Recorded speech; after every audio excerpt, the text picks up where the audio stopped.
So in my last chat for November, I discussed with you how many of our Advent and Christmas traditions needed to look different this year because of the protocols that are in place due to COVID. So I want to share with you right now, I want to take some time to share with you what we've been doing, what we decided on since the last time we talked, really to prepare our students, get their hearts ready for the birth of Jesus. So the first thing that we've been doing, which started on Monday, was to collect food for those in need. And it's the food drive for the House of Peace. So thank you to all of you who have signed up to bring in food for that Christmas meal kits that we're gonna be putting together. At the end of the day, we will have fed over 66 families that are in need this holiday season. Just a couple of logistics with that food drive.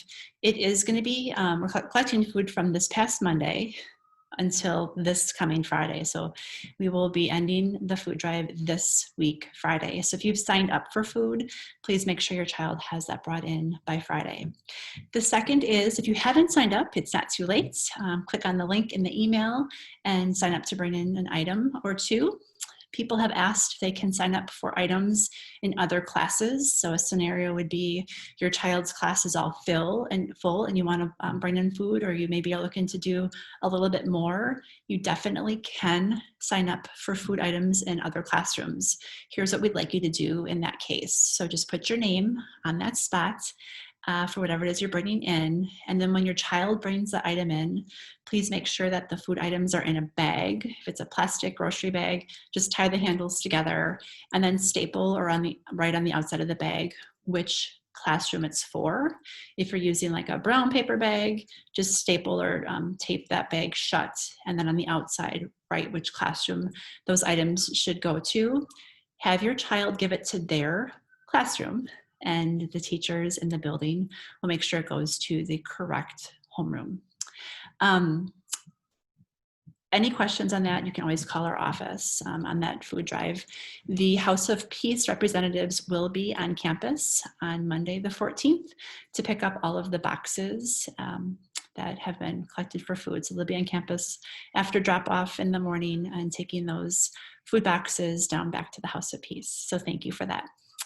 The second activity our kids have been participating, which started on Tuesday of this past week, is our Advent Wreath. So every classroom has a beautiful Advent wreath. PA purchased for us a couple years ago Advent candles that are battery operated. So every wreath has those candles in, and every morning the classroom lights their candles and we say a morning Advent prayer as a school over the PA. That will continue through next week, Friday, our last Friday before Christmas. Our 3rd through 8th grade students are all participating in reconciliation during these 3 weeks. They are having reconciliation over at the church.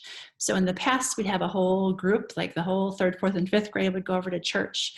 We're now doing that by cohorts, so it's over multiple days. Our 3rd grade will head over one day for an hour, and then Mr. B's class, for example, will go see Father Matthew, and Miss Stecker's class will go see Father Stephen, and we're keeping those classes distant. Please know that in the confessional, the chairs are socially distanced, and we ask that the kids keep their masks on during that time as well. Let's see what else. So the other piece of tradition that we're continuing to do is having our 1st graders reenact the beautiful Nativity story.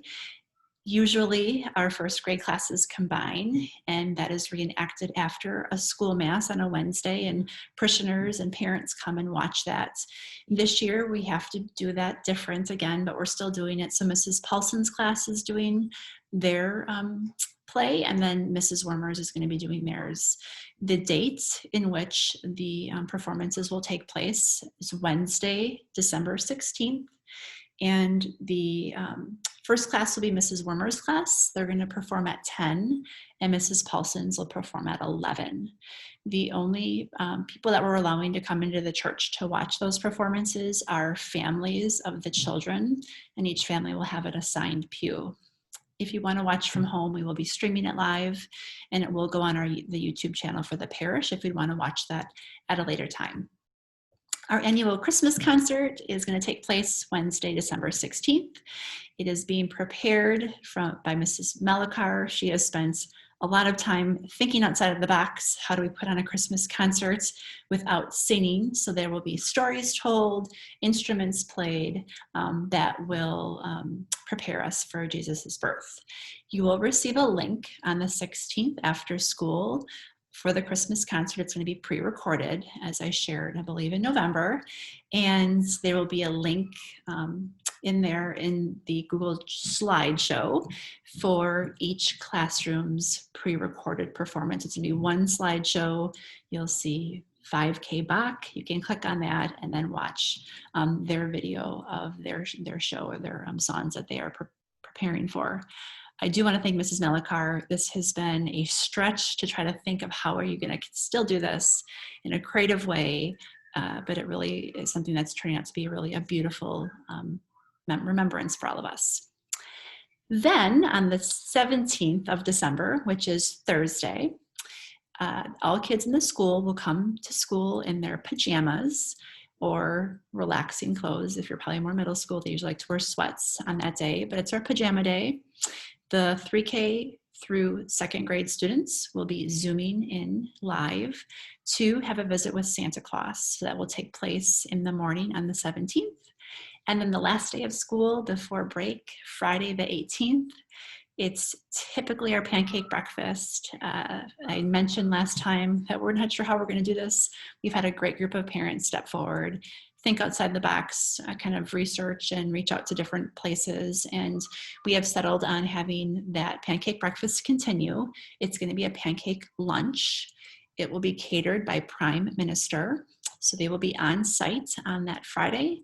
They have a portable kitchen and a trailer that they will have on campus, on our campus grounds by one of our doors. They will be preparing all of the food outside of the school in that trailer, boxing up individual packages for every student, and students will have those delivered to their classroom, and that will take the place of their lunch. Our 8th graders are going to help deliver the food to the classroom, so it'll be a mini service project within our school on the 18th. So no need to pack a lunch for your child on the 18th. That's our Christmas gift to you. And also on the 18th, it is always traditionally our out of uniform red and green Christmas outfits, and that's still in place. So again, have your children wear their favorite Christmas outfit. Some kids choose their Christmas dresses, some wear funny tops, whatever they want to wear, as long as it's uniform compliance. We want to have them be as festive as they feel they want to be. Finally, on this topic, I really hope that this month reaffirms your commitment to Catholic education. It's during these moments that we can step back and be so grateful and thankful that our children are in a Catholic school where we can talk about the reason for these seasons, and they can be immersed in that faith-based education every day throughout the school year.